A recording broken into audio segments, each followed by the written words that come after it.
Министер Ставровски, за прв пат сте во Република телевизија. Добре дојдовте. Ви благодарам за тоа што се озвавте на нашата покана. Тема има многу во интерес на времето. Не би должил со вовед. Познати се вашите проекти во кои што учествува Министерството за финансии, па за почеток би ве прашал околу најавата за покачување на пензиите од март, бидејќи тоа е едно од прашањата кое што најмногу ги интересира граѓаните. Колку се подобрува стандардот на пензионерите со ова покачување?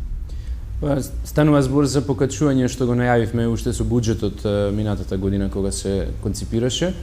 Секој пензионер во Република Македонија ќе добие околу 600 денари зголемена пензија на 7 март, кога ќе се исплатат пензиите за февруари, ќе има покачена пензија за по 600 денари секој пензионер. Се разбира, пензионерите би сакале веројатно тоа покачување да биде и поголемо, и ние би сакале да биде поголемо, но во услови кога во ниедна земја во Европа нема покачување на пензии, напротив се зголемува старосната граница и други непопуларни мерки. Сметам дека е голем успех што успеавме да смогнеме сила и финансиски средства да обезбедиме за ова зголемување на пензиите, и тоа ќе им дојде добро на пензионерите. Сепак за луѓе што имаат релативно помали пензии, тоа е значително зголемување. Посебно што и претходно, во претходните години имавме зголемување на пензиите. Да подсетам само, од 2006 до денес пензиите се зголемени за околу 62%. Значи најниската пензија тогаш беше околу 7600 денари. Денеска просечната пензија во Република Македонија изнесува 12450 денари. Ако се спореди со просечната од 7600 денари, значи станува збор за значително зголемување на пензиите, кој што не само да ја покрива инфлацијата и порастот на трошоците на живот, туку помага и за реално зголемување на пензиите. Очекувам дека ова ќе влезе и во основицата, значи ќе биде линеарно и ќе биде стално, трајно зголемување, што значи ќе влезе и во основицата. Понатаму, ако има ново зголемување на пензиите, тоа ќе се пресметува врз основа на зголемените пензии. Ја спомнавте и старосната граница која што се менува во европските земји. Каква е состојбата кај нас? Кај нас остануваме на истата старосна граница, 64 години за мажи, 62 години за жени. И во тој дел сметам дека предизвиците што се пред пензискиот фонд ќе ги совладуваме со зголемување на приходите во пензискиот фонд пред се, а тоа се прави преку зголемување на вработеноста. Добро е што во истиот период имаше околу 100.000 вработувања нови, кои што помогнаа со односот меѓу бројот на вработени и бројот на пензионери да се подобрува. Ако во 2006 тој сооднос беше 1,3 спрема 1, значи 1,3 вработени спрема 1 пензионер, сега е 1,8 вработени во однос на 1 пензионер. Тоа е многу подобро од колку земјите во регионот, каде што се движи околу 1,1 до 1,4, што значи дека нашиот пензиски фонд има постабилни извори на финансирање во однос на другите. Иако не станува збор дека и кај нас не се чувствуваат последиците од кризата, и во тој контекст секое зголемување на пензиите подразбира и внимавање да се обезбеди соодветен трансфер на средства од буџетот за да може да се исплати тоа зголемување. Ја зафативме темата со вработувањето, се почесто сме сведоци на огласи од странските компании, од индустријските зони, слободните индустријски зони кои што бараат работници. Какви се очекувањата? Во тој дел, значи, добро е што се почесто можеме да видиме во медиумите огласи за нови вработувања. Главно се должи на тоа дека компаниите што работат во слободните зони и кои што инвестираа во последните години во Република Македонија го исполнуваат она што го ветија, а тоа е отварање на нови работни места. И тоа е најголем резултат, да речем, најголема потврда за тоа дали се успешни роуд-шоата на владата и настојувањето прво да се подобри бизнис климата, а факт за тоа е значителното подобрување за преку 70 места на скалата на Doing Business.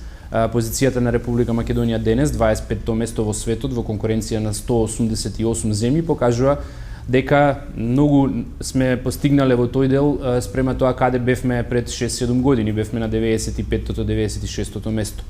Но исто така е битно таа успешна приказна за подобрената бизнис клима, за ниските даноци, најатрактивниот даночен пакет во Европа, квалификуваната работна сила, да се презентира пред инвеститорите, бидејќи Македонија беше релативно непозната за нив, беше дел од еден нестабилен регион и беше позната по работи кои што не беа позитивни од аспект на бизнис амбиентот. Меѓутоа, со оглед на тоа дека се подобрија состојбите, дека е многу подобрен бизнис амбиентот, инвеститорите се повеќе доаѓаат во Република Македонија и ние ќе продолжиме со тие напори да ја презентираме земјата, да зборуваме позитивно за земјата. Секое ново отворено работно место покажува дека нашиот труд не е залуден, напротив, дека резултира со решавање на животното прашање за семејствата во Република Македонија, за граѓаните кои што се вработени во овие фабрики. Да кажам и со бројки, значи станува збор за преку 6.500 работни места кои што се веќе отворени и кои што се во кои што веќе, значи каде што веќе работат граѓани кои што претходно биле невработени. Во компаниите како што се Дрекселмајер, да речеме, има над 3000 вработувања. Джонсон Контролс во Штип има околу 900 вработувања. Джонсон Мети има исто така значителен број вработувања. Кромберт и Шуберт, Технохозе и сите други компании кои што во овој период инвестираа, значи отворија околу 6500 работни места.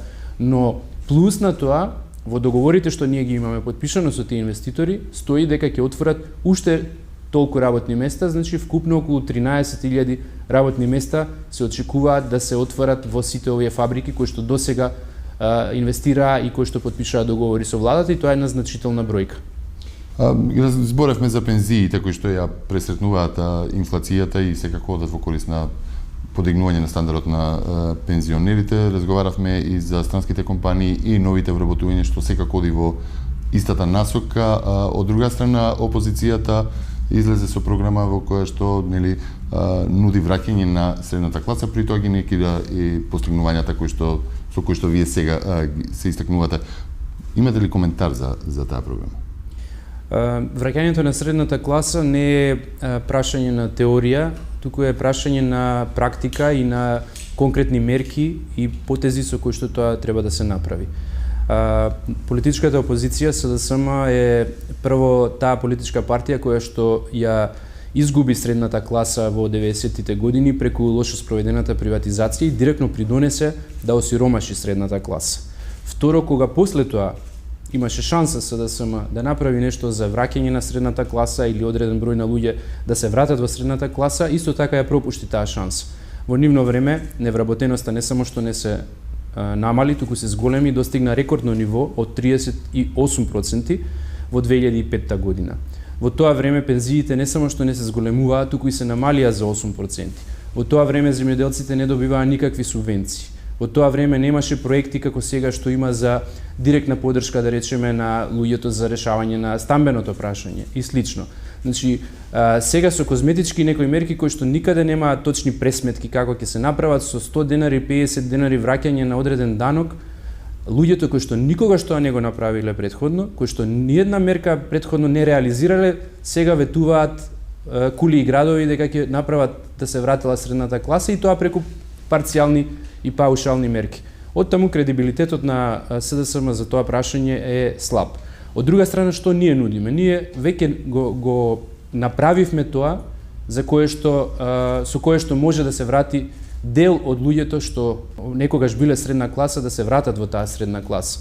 Зашто станува збор? Нема враќање во средната класа или на средната класа во Република Македонија без зголемување на вработеноста и намалување на невработеноста. Основен начин да се врати средната класа е да има повеќе работни места. Во наше време, што направивме ние, од 38% невработеност ја намаливме на 28%, иако беше 5-6 години светска и европска криза.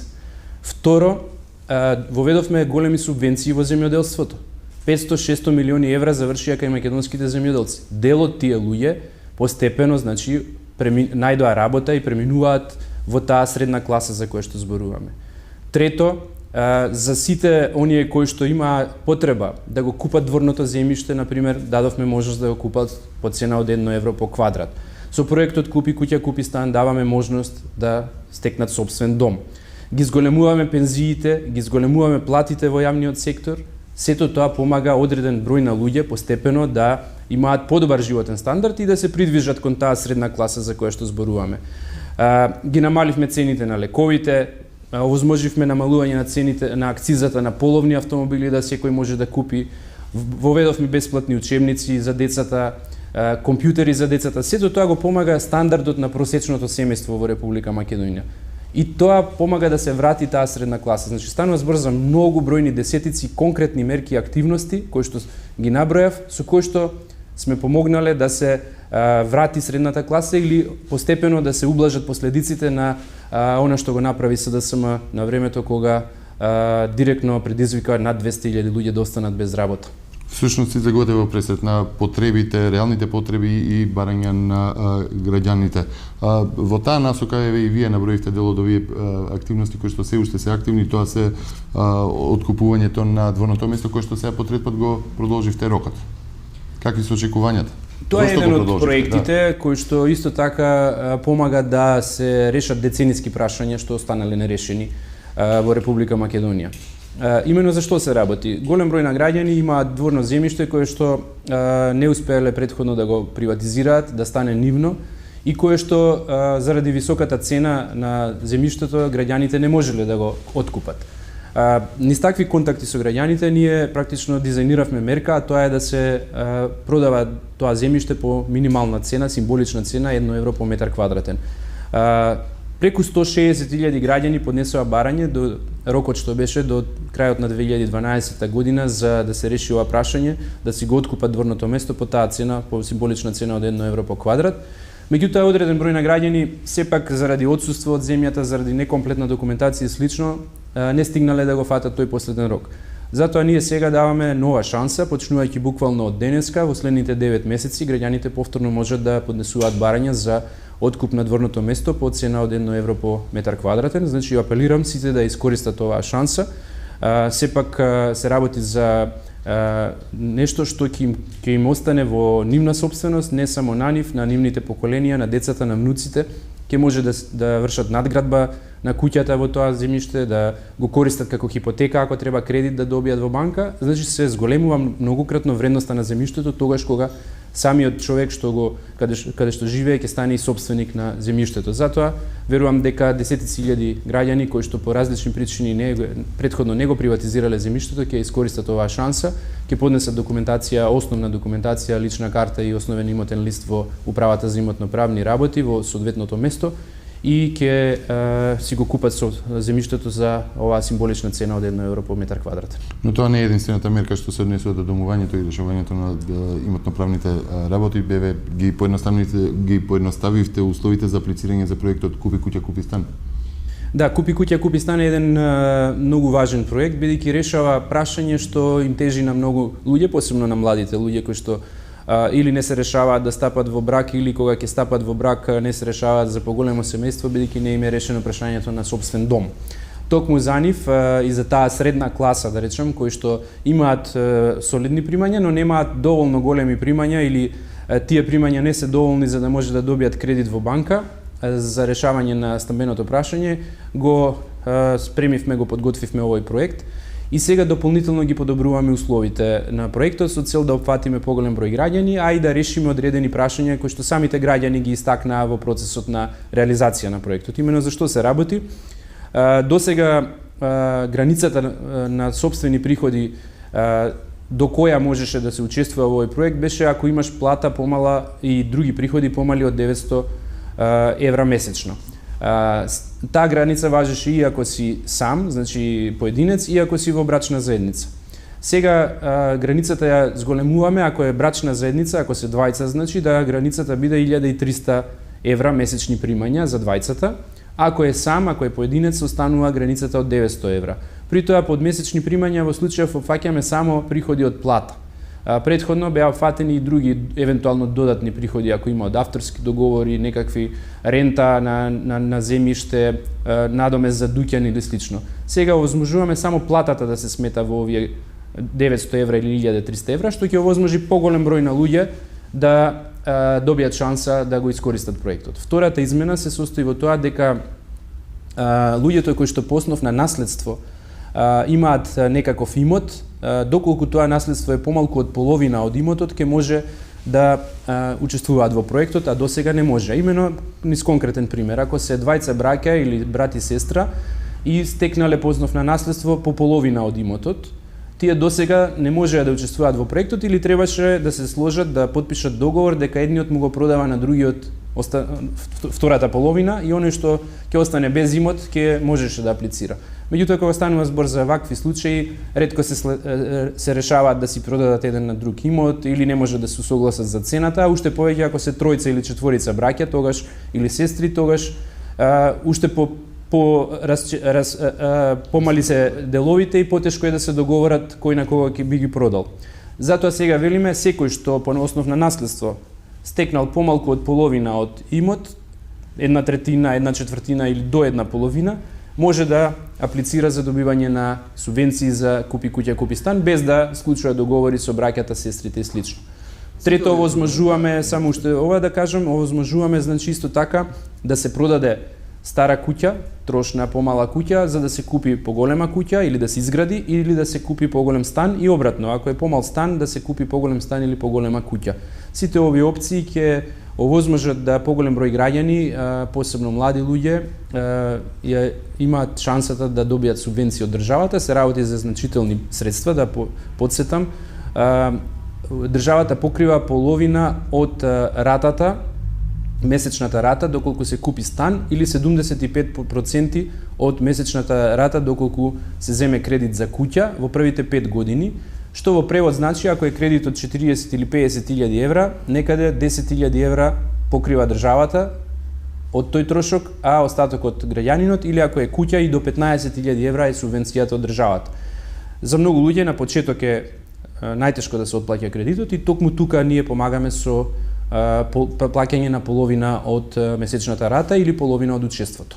Повторно, за да се остварат сите овие планови, особено вакви субвенционирања, ваква помош за враќање на, би рекол, средната класа преку реални програми, потребна е даночна дисциплина. Таа даночна дисциплина има нов стимул од ваша страна, а тоа е она наградна игра што е фискална врака, награда без мака. Како функционира тоа сега? Еве сега ќе биде наскоро второто излекување, каков е интересот, како функционира, кога може да ги очекуваме ефектите од овие стимулирања?